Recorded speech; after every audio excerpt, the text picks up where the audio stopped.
Hey, we're First to 11. And you're checking out the Bottom Line Podcast.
Bottom Line Podcast presented by Anchor.fm, your home for sports and entertainment talk.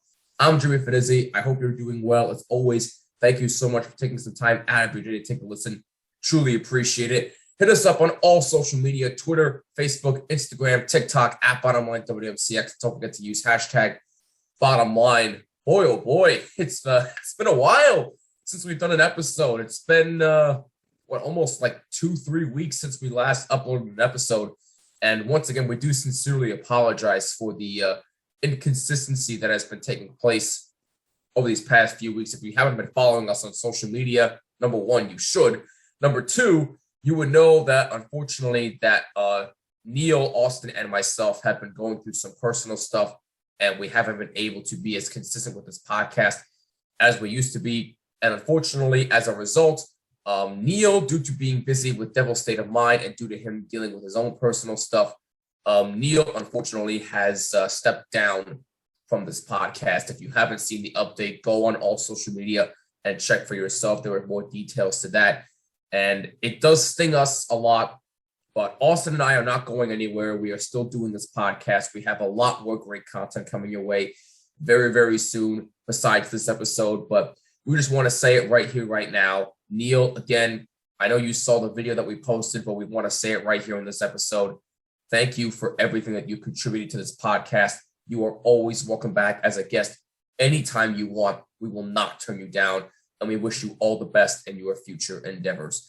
So, with that out of the way, boy, we got quite a bit of catching up to do, guys. Before we get started, make sure you hit that subscribe button if you're watching on YouTube and hit that bell so you don't miss an episode, and subscribe on all audio platforms, include Jimmy when searching for this podcast. All right, so we got some New York sports to talk about in this episode, primarily with the Yankees and, unfortunately, the New York Giants. I'm going to start with the Yankees first because they made some news before the supposed lockout is supposed to happen in a couple of weeks. And I have this article here from Brian Hoke, who covers the Yankees very, very well. So I want to give credit to Brian Hoke from the Yankees here.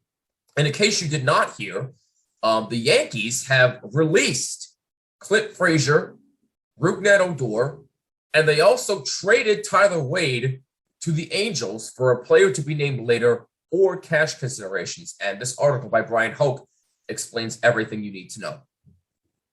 The Yankees released outfielder Clint Frazier and infielder Rougned Odor on Tuesday, 4 days after the players were designated for assignment ahead of Major League Baseball's deadline to protect prospects from the upcoming Rule 5 draft. That 40-man roster crunch also prompted New York to designate infielder/outfielder Tyler Wade for assignment. Wade was traded to the Angels on Monday in exchange for a player to be named later or cash considerations.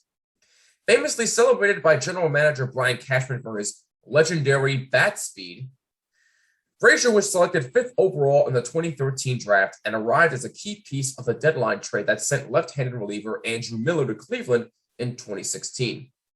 Frazier's best season came in 2019 when he hit .267/317/49 with 12 homers and a career-high 69 games. His trajectory has been altered by various injuries, including lingering concussion effects following a 2018 crash into an outfield wall with an unspecified issues this past season, the club initially diagnosed as vertigo, including dizziness. Cashman said last week that he believed Frazier is close to being ready for spring training. Yankees manager Aaron Boone told reporters this week that he believes Frazier can still enjoy big league success. Odor, who turns 28 in February, batted .202/286/379 with 15 home runs and 39 RBIs in 102 games for the Yankees this past season after being acquired from the Rangers in April. The Rangers remain responsible for nearly all of the $12.33 million that Odor is owed for the 2022 season. These moves allow the Yankees to protect 5 prospects from the Rule 5 draft, adding infielder Oswaldo Cabrera, right-hander Ron Marinaccio, outfielder Everson Pereira, right-hander Stephen Ridings, and lefty J.P. Sears to their 40-man roster. Wade posted a farewell message to Yankees fans on Tuesday, saying on Twitter, quote, "New York, the last 9 years have been a dream. I can't thank the fans enough for embracing me and making me feel a part of the city. To all my teammates, I'm going to miss balling and competing with y'all. New York will always be a part of me." Listen, to say that I'm surprised by these moves is a bit inaccurate. I really am not surprised by these moves. And why is that? Why do you say that, Jimmy? Well, I say that because, maybe I am a bit surprised by Tyler Wade, considering the fact that he actually was playing very, very well this year when he actually had his shot. And for the past 2 weeks, he was batting like .400 and actually was hitting the baseball from left to right. And all of a sudden, the Yankees decided to bench him when he was red hot. I mean, come on. So I am a little bit surprised at that because he is a utility man. He can be played anywhere. But I wish Tyler Wade all the best. But I do understand why the Yankees released him and traded him to the Angels. As far as Frazier and Odor, I really cannot say I'm surprised. Let's look at Clint Frazier for a second.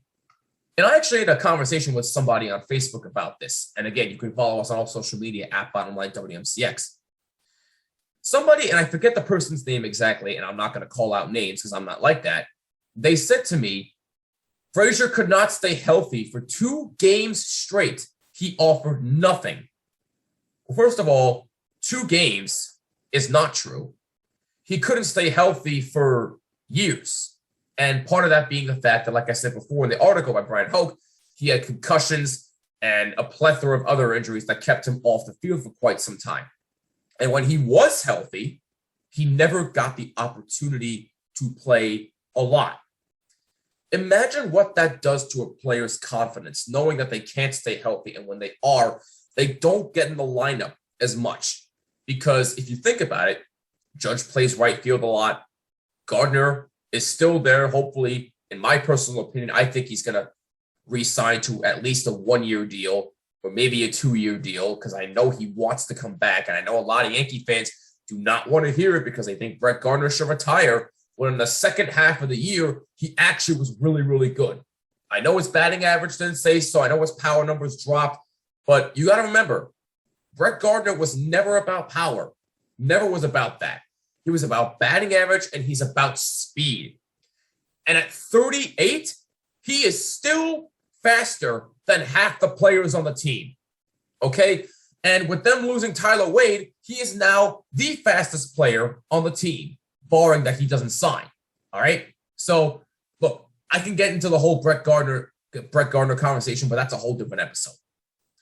But anyway, back to Clint Frazier.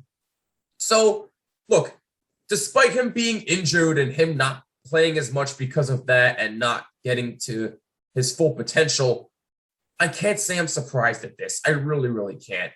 I mean, I've argued the same thing with Miguel Andujar with Neil.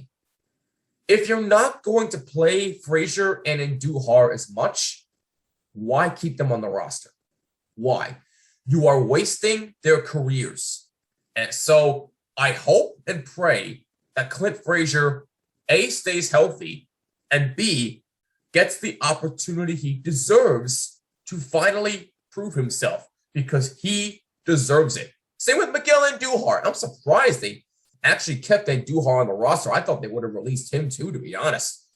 But hey, I guess they're confident that he can stay healthy enough where they need his bat in the lineup because let's face it, he's really not that good of a defender, but his bat boy, do they need his bat really, really bad in that lineup because he can be a major contributor to a playoff contending team. Notice I said playoff team and not World Series contender because, to be honest with you, unless they make wholesale changes, they ain't going to the World Series next year. So I'm just going to say that right here, right now. The Yankees will not be going to the World Series in 2022, barring any changes they make. All right?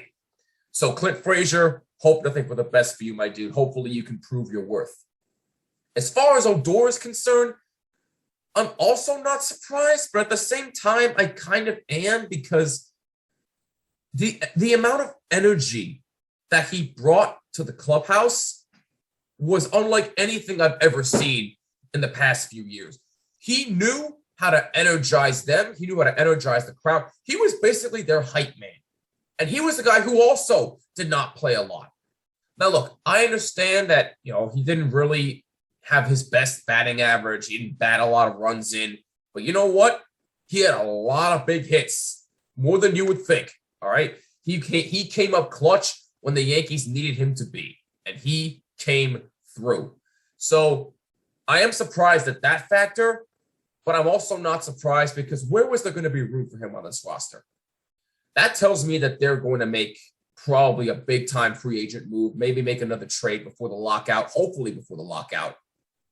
But I really do hope there isn't a lockout, by the way. But even still, it looks like odds are there's going to be a lockout, and a lot of teams cannot do anything until that lockout is settled. But the bottom line for me is simply this. I'm not really surprised.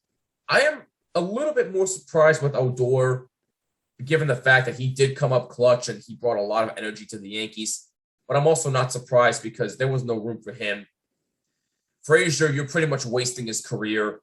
And Wade, listen, Neil has harped on Tyler Wade for a while, saying that he hasn't been that good. I harped on him a lot, but I've also said when given the chance, he can actually be a really good player. And again, he had his chance for 2 weeks in the middle of the season when he was batting .400, and all of a sudden the Yankees decided to stop playing him. Why? I will never, ever know.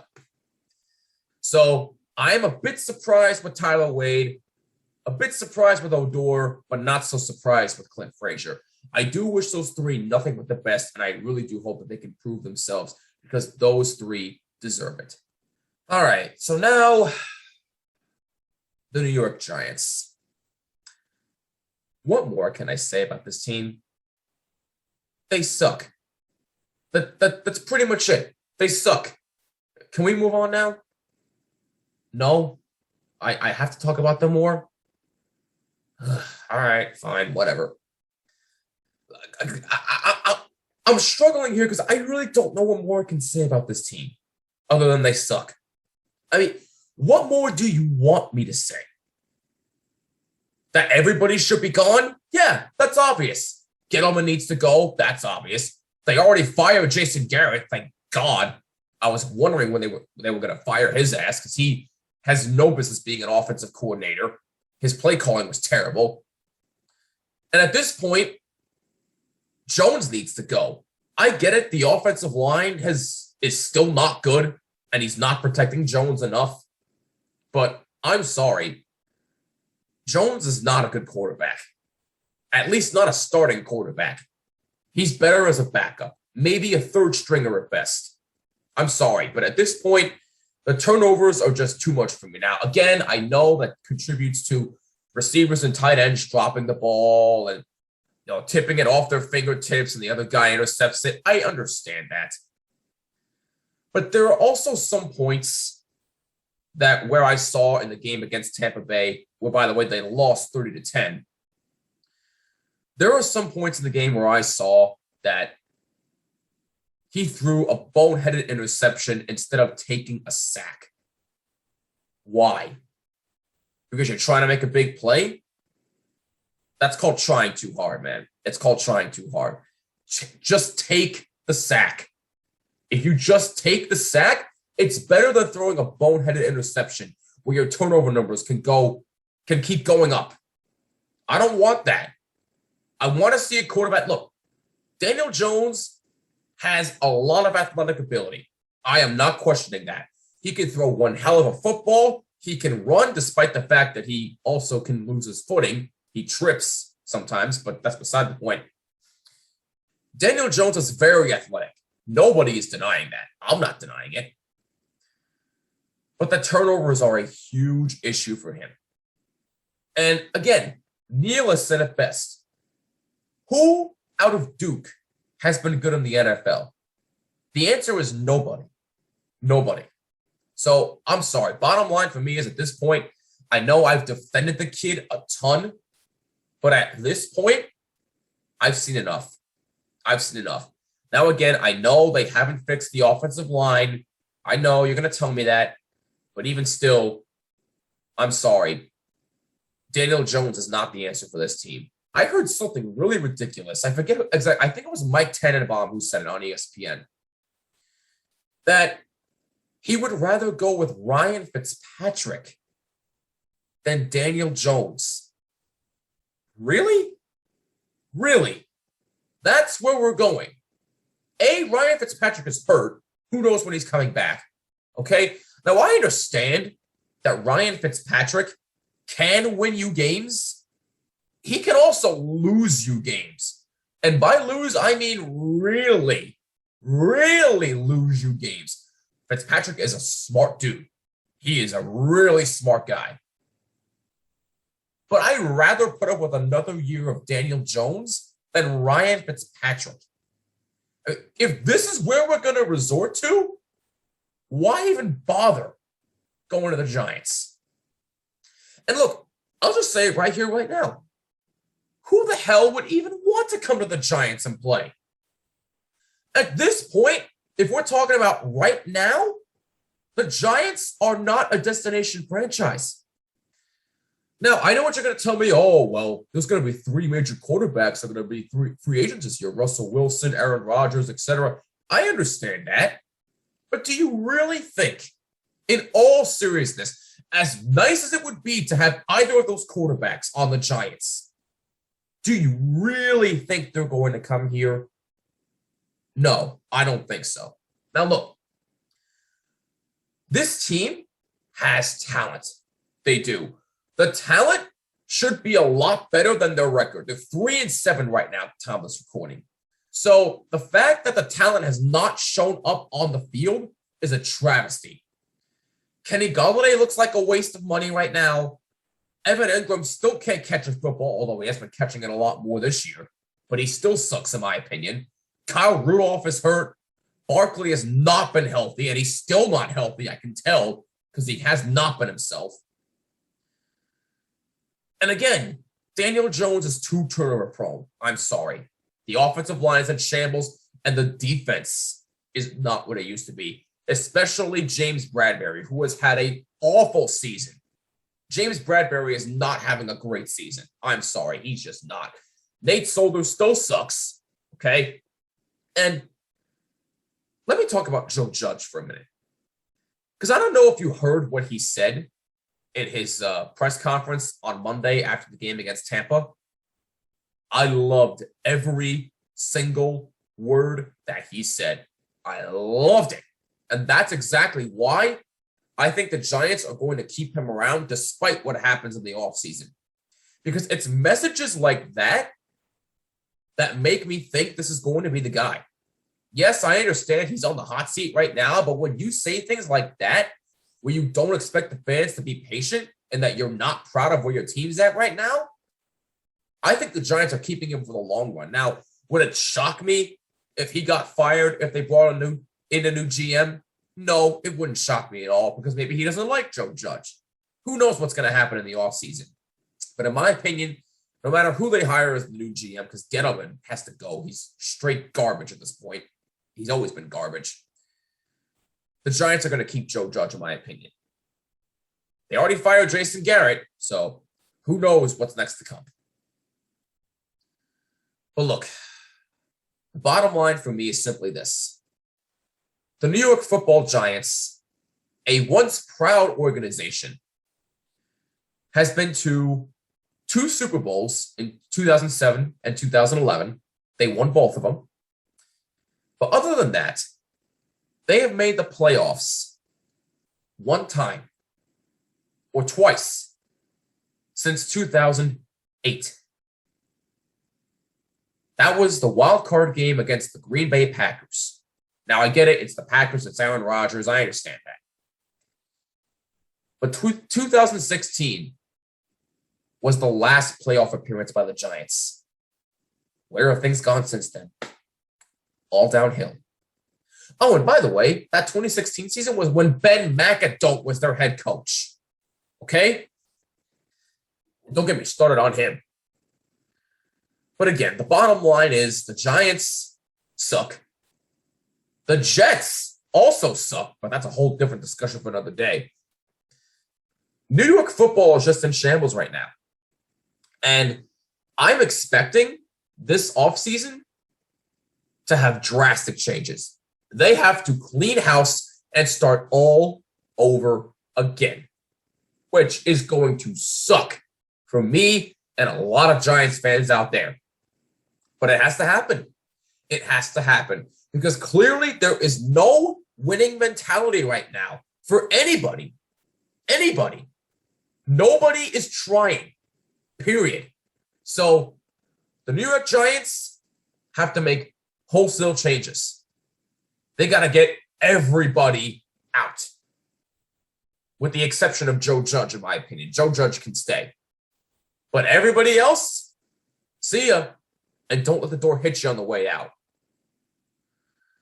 All right, that about wraps it up for this episode of the Bottom Line Podcast. I know there weren't a lot of pleasantries, but I just had to get a lot of stuff off my chest before Thanksgiving hits. Let me know what you think about the Yankees moves and what the Giants need to do from here. Let us know on all social media, Twitter, Facebook, Instagram, TikTok, at Bottom Line WMCX. And please do not forget to use hashtag Bottom Line. If you like what you saw / heard, make sure you hit that subscribe button on all audio platforms as well as on YouTube and hit the bell so you don't miss an episode.